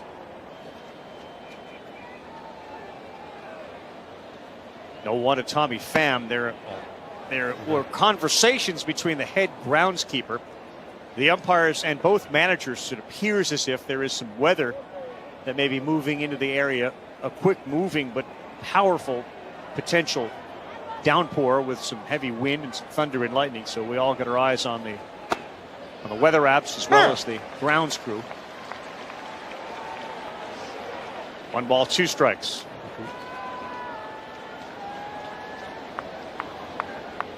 Judge has had pitches to hit the last few games, a couple of sliders from the bullpen yesterday, and certainly a hanging slider in his last at bat that he just missed. That's strike 3.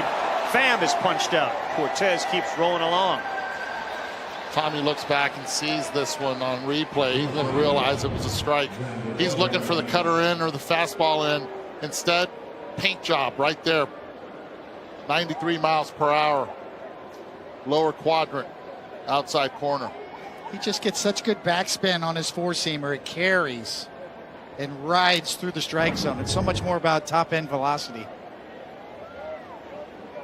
There's Bogarts. Doesn't get the call. So when he walked his first time up, then he flew out to left. His batting average, 314. Aaron Judge in the Triple Crown race now 315. He went quickly there, and he missed down. Of course, Cortez and Trevino put on a show during the All-Star game when they were both communicating with each other, each wearing a microphone and an earpiece. That was tremendous television. It's some of the best I've seen. Right. I mean, second to Adam Wainwright in his warm-up routine, I think, for selfish reasons. But I think that could be the future of the game. I mean, maybe the catcher can't talk as much, but I'd love to be able to communicate back and forth.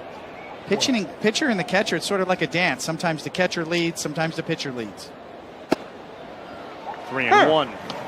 There was times I was on the mound where I was mentally drained. I was sort of like, okay, tell me, you take charge. You follow the lead. Tell me what you want, where you need it.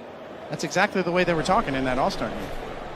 3-1 pitch to Xander, and this one to right. Shallow coming in. Cabrera still coming in. He's there to make the play. So Judge went down to 314 after his flyout. He'll stay ahead, though, of Bogarts.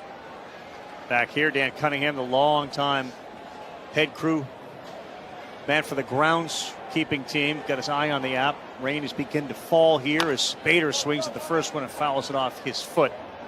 It'll be Bader, Hicks, Trevino, and then Gonzalez, Peraza, and Aaron Judge if they get there. You can see Anthony Rizzo looking up to the sky. So let's go back over some of the swings we've seen that have led to historically great home run numbers. Well, Aaron Judge, to me, has such an incredible new school style swing. There's no sway in his swing at all. Coils around that back hip. Balanced. Stays so balanced, stays level. His head stays behind the baseball. I mean, he's kind of developed his own unique style and is very disciplined and has really stuck with it. And when you think about some of the other great hitters, that's not how they generally did it. Bader bounces one in the hole. He can fly. Bogarts did not get him. And there's the speed aspect of Harrison Bader.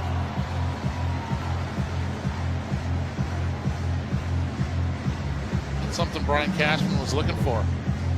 Great defense in the outfield, but somebody also that could run really well, add more speed to this team.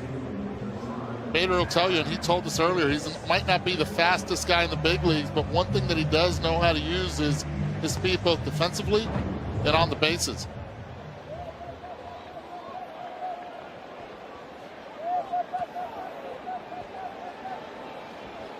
.28 seconds to first base there.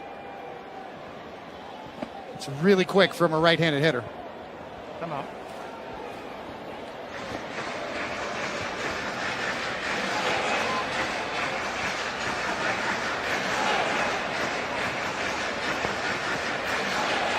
Bayo's only clean inning came in the second.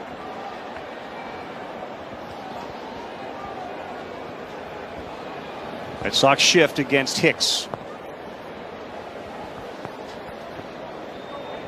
Bader goes, and a ground ball, foul. Well, you look about the styles of hitting over the years. You know, I talked to our research crew and came up with a couple of swings. There's Hank Aaron, front foot, back foot off the ground. How about Roberto Clemente? Look at him jumping out of his shoes. The difference between front foot, front leg hitter, and back leg hitter. A modern swing of Aaron Judge. No sway, almost a reverse C like a golf swing, but coiling around his back hip and no sway at all in his swing. Those two guys to his left, their bats were a lot heavier than Aaron Judge's bat is as well. And yet Judge does get the weight of the front side.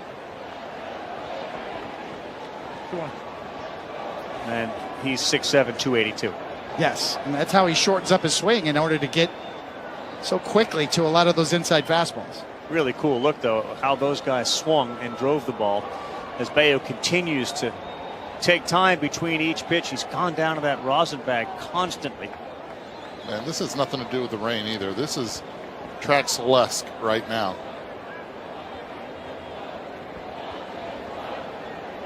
Bader not going. Hicks swings and misses. Filthy changeup. Well, let me show you a little Derek Jeter here. And if you're wondering why I'm going to compare both of these two, Derek Jeter and Aaron Judge, both of them, yes, leaders. We know all about the captain. We know the championships that he's won. Judge looking for his. But almost the same type of swing if you were able to use a little bit of the twilight zone, right? And check out Derek Jeter's swing right here. Straight, looking for the line drive, the captain, both split screen, but let's tilt the screen on the left-hand side just a little bit. And now does it look pretty similar? That's what Aaron Judge has been doing now, lifting the baseball. It's his natural swing because he's developed into it. Who says that you still can't develop at the major league level? Aaron Judge has been able to do it. 3 balls, 2 strikes. Bader goes, and that's fouled off the bat of Hicks. Cody, watching Bayo and how deliberate he is on the mound, it occurred to me a lot of times when you see sinker ball pitchers, don't they typically work faster because they rely on their infielders? You would think so, yes, and that's a lesson. I think it's just that he's young, you know, and that the processing part takes longer as he's thinking his way through here. Not a lot of experience on the big league level. Maybe not trusting his stuff as much. And he continually try to dry his hand, and you can see the rain falling. It is raining very hard here at the stadium. Mound will get a little slick. May have been one of the reasons that some of the players weren't in the starting lineups tonight. On a 3-2, he fouls another one off. All right, so think about this. Of course, Yankee Stadium known as a short porch in right field.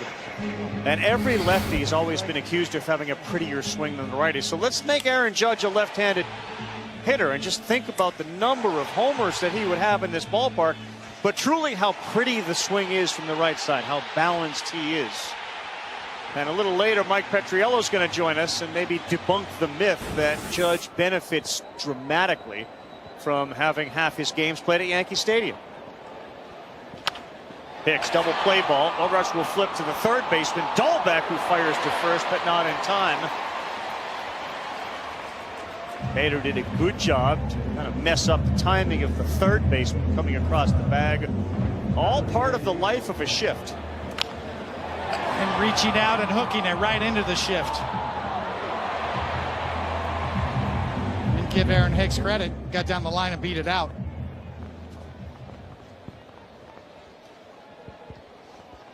It happens when you have third baseman playing shortstop, right? Trying to turn double plays. Fielder's choice, 6-5 at second base. 1 down. Trevino had a big single and an RBI, and that fastball way outside at 99. Buster, this is about week 4. I mean, since Williamsport, Pennsylvania, you've had to deal with the rain. Yeah, it feels like every week in the last 5 weeks we've been looking at forecasts, and Eduardo's always the weather pessimist, and it's finally manifested tonight. Well, I was on the line with Cantori, Jim Cantori from the Weather Channel. 1-0 Trevino. That sends Pham back. Every ball tonight has fallen shy on the track or just in front of it. That's a long fly ball for Trevino. And I don't like bothering him too much, especially in the month of September, where 40% of the Hurricanes are in. But he's a big Yankee fan, so he told me around this time, expect some rain. Guess what? He was right once again.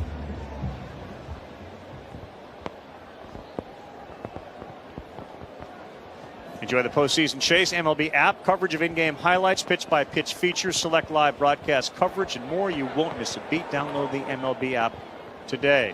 That's you too, Jim. Cantori, download the app. Now he's been busy with all the tropical storms, hurricanes.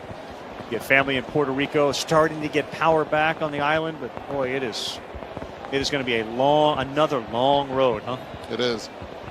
Long road, a lot of floods from Hurricane Fiona. Only a Category 1, but dropped a lot of rain. Flooded a lot of the southwestern part of the island. So Mauro Gonzalez with 2 outs, then Peraza with Aaron Judge due up after that if they can get there. Timeout. Dirt getting wet, and there you go. Bayo had the ball slip right out of his hand. And he kicked it away, showing some emotion on the mound. Yeah, but I think that was Marwin Gonzalez asked for time right before he was about to deliver the pitch. You know, the ironic part about Bayo is we continue to talk about, the pace as, yes, there was time called as his delivery was already coming forward, and he's not happy about it. But we tend to think about a kick saving a beauty. We tend to think about older pitchers that are the ones that are slower because they've been conditioned to it. The younger pitchers. Gonzalez sky high to right. Refsnyder there. We have to win. No, he dropped it. He dropped it. Stepping on third. Coming home. Throw home. Not in time. Boy, Refsnyder just kicked it. He had it in his glove. Maybe the rain affected it. Marwin Gonzalez figured this inning is over, and Hicks comes in to score. You're in right field. On a high pop-up like that, the ball comes back towards the middle of the field. Watch Refsnyder right here. Gets flat-footed, and then the glove ends up on the right side of his body, and it blocks his view from making the play. And he just whipped it. Unacceptable. You see Marwin Gonzalez right there taking his helmet off, and Bayo showing some emotion on the mound. It's a bad feeling as an outfielder. Bayo had his hands up. Gonzalez was ready to throw his helmet down and have somebody bring a glove out. So new life. Peraza now bats, and Judge moves into the on-deck circle. Doesn't feel like the raindrops are, it's that heavy that that would have an impact on Refsnyder's vision. But you would think Bayo, pitching the minor leagues with the pitch clock this year, would be conditioned to working faster. That Strom is warming in the Red Sox bullpen. First pitch, strike 1. A 99% catch probability. But you look up into the rain and the lights and see that.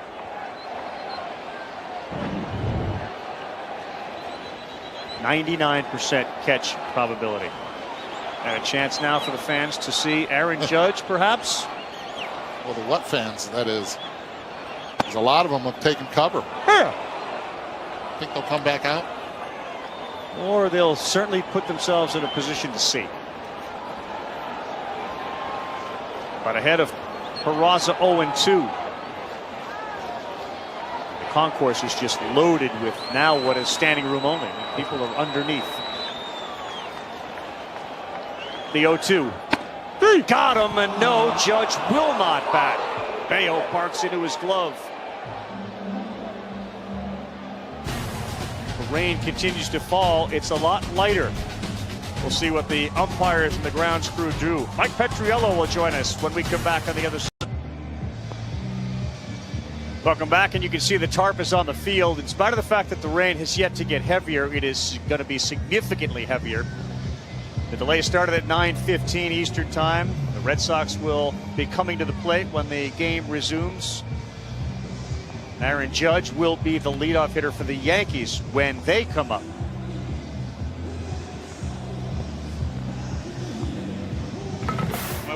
I'm thinking about tarping it now. Hold on one sec. We got about 5 minutes for some heavy to moderate stuff. I don't really want to get in the middle of an inning if we're going to get blasted and then you end up with guys on and now we're putting one team in a bind. I'd rather have a clean inning and just wait. Okay. What do you think? What's that? We're bringing somebody in. No, just hold on one second. Well, let's go ahead and tarp it.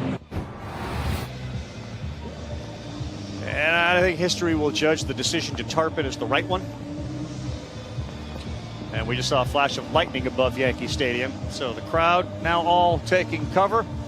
And Mike Petriello sensed we were going to have a need to fill a little bit. Sports Center is standing by, so let's Let's bring in the MLB.com writer and one of the major contributors to all of the research that we have before the game. Michael, welcome. One of the things that we wanted to dive into here, when you look at Aaron Judge, his numbers on the road, at home, pretty similar, and yet there's this perception that Yankee Stadium's like a bandbox and he benefits dramatically. That's not true, is it? You know, it's really not. He's been slugging better on the road. I bet you if you think 60 home runs, like what would you think the home road split is? I bet you people would say, 40 at home, 40-20 on the road. Right. It's an even 30. Right. His OPS is better on the road. He's actually slugging over 700 on the road. You're right. There's a perception, it's a Mickey Mouse ballpark. It's a Little League ballpark. It's true there's some easy short porchers and right, but if you look at Aaron Judge's numbers, he's actually slugging better on the road. There's the OPS, 1148. The OPS plus is off the chart. Now, as one of the resident nerds, I mean, what's the most impressive thing about this season, and is it the 60 homers? I mean, that's the big number. That's the record breaker for the American League. That's what people are going to think. He beat Ruth. He beat Maris. But for me, he's only got a home run in about 9% of his plate appearances. He's doing a lot of other things. If you look at the overall season number, you look at the OPS plus that compares it to league average, right? It's up at about 213, where 100 is league average, right? So just getting over 200, being twice as good as average. Think about the guys who never did that. Willie Mays never did that. Right. Roberto Clemente, Ken Griffey Jr., on and on and on. These guys never did it. And you look at the all-time numbers here, like 23rd best in MLB history. And then you start thinking about, well, what part of MLB history do you want to consider here? Do you want to think about pre-integration times? Do you want to think about pre-expansion times? What is your feelings about the PED era? Obviously, you get to make your own choices about what you want to think about here. But I want to look at this expansion era. So this is a pretty good cutoff. You got coast-to-coast baseball. Most of the teams are integrated. Stop right there. This is a top 10 season ever, but you can cut out a couple of those. I love Juan Soto. We all love Juan Soto. He played 47 games that year. Yep. Right? Jeff Bagwell, that was a shortened season. He's got about 200 fewer plate appearances than Aaron Judge now. Yeah, then you get into Bonds, McGuire, however you feel about that. It's not just the home runs. This is an all-around, all-time great offensive season. What do the numbers say to you about what he has done to become this most well-rounded player in the game, exclusive of Ohtani because he pitches? But what has he changed? I mean, you think about when he came up, he was a big strikeout guy. Yeah. And obviously, he's not Steven Kwan. You know, he's never going to be that kind of like high-impact guy. It's not what he does. But he's cut down on the strikeouts, and he's really become an excellent all-field hitter. You know, you look at his home run spray chart. I know people have been talking about where should I sit if I want to catch the ball. Right. You'd think left field, and that's probably a decent bet, but right field's a good bet. Center field not here, but in some parks is a good bet. He's a really good all-fields power hitter, which is somewhat rare compared to, say, Nolan Arenado, who's 100% pull. Now, I want to show you this. This goes back to the Yankee Stadium thing here. 53 of his home runs by Statcast tracking would have been out of almost every single park, right? Only 7 would have been out of 20 or fewer parks, and of those 7, only 4 were hit here. A couple of those were hit on the road anyway. It just goes back to he's not a creation of Yankee Stadium. He is hitting the ball harder, and it goes out of everywhere. That's what the having a right-handed hit as a Yankee is. You look at that he's done it not only with fly balls but it's line drives in general. Do you consider him? And I get it. A lot of players say, "Well, I'm not a home run hitter. I'm a line drive hitter." Aaron Judge, analytically, what is he? I mean, you've got some of these extreme fly ball guys, and you're right. He's not like the king of launch angle or anything. The way I like to look at it is, if you think about a moonshot fly ball, the higher is not necessarily further, right? And he hits his balls really far. I actually had a coworker of mine look this up the other day. Who hits the balls the furthest behind the fence, like beyond the fence? He's tied for the most at 45 feet. The only guy more than him is C.J. Cron. Plays on the surface of the moon in Colorado. Barely counts, right? These are not wall scrapers because you're right. He's hitting line drives that are built for distance, not moonshots that are built for altitude. You know, Mike, one thing, you do fantastic work. I mean, you're a must follow, must read. I think if you're a baseball fan, you said something about Aaron Judge playing average defense in center field and the value of that. You know, it doesn't really show up in his WAR ranking because he's not getting tremendous grades on his defensive metrics. But playing an average center field defense in center field is a big deal. You know, you think about wins above replacement, there's a lot of talk of, does it account for a two-way player like Ohtani? Is it built for that? And the answer is probably not, but it's not off by that much. I'm not sure it's also accounting for him, Judge, stepping into center field in a pennant race when a team needs him. Like, it is giving him the value for that. You get more WAR value as a center fielder. But I think people hear average and they think that's unimpressive. And it's not. Like, being an average center fielder is actually really good, especially when you hit like he does. Aaron Boone saying good luck the rest of the way. No 61 tonight. The Yankees win it in a rain-shortened game, 2-0. New on SportsCenter right now, Yankees manager Aaron Boone. We'll have Aaron Judge in here after Boone. Meredith. Aaron, when the tarp went on the field, it looked pretty bad. Was there some type of window they were waiting for? It seemed. Well, when I first went in, they felt like it was going to be a while, like an hour, and then that, after a half hour, 40 minutes, that certainly changed, and certainly what I looked at looked like it was changed. So, yeah, I'm glad they finally got to this decision. You're now magic number down to 2, heading to Toronto. Do you like the fact that heading into that series, I mean, you've always controlled your own destiny, but really one win gets you the... Yeah, I mean, really strong homestand here, obviously. Have put us in an even better position. But, we just got to stay the course and go try and win a game against a really good team. What made Nestor so good tonight? I actually thought he was a little in and out, a little nibbling, a little off with his command. Stuff was good. He was able to stay off the barrel. JD put a pretty good swing on him on the ball to left center. He kind of quick pitched him a little bit, maybe just enabled him to miss it just enough to keep in the ballpark there. But he just kept pitching, kept making pitches. But I thought command-wise he was, I thought he threw the ball well. I thought the stuff was good. But I thought he was a little off command-wise. It's, ended up throwing a lot of pitches, especially in that 4th inning. Brendan.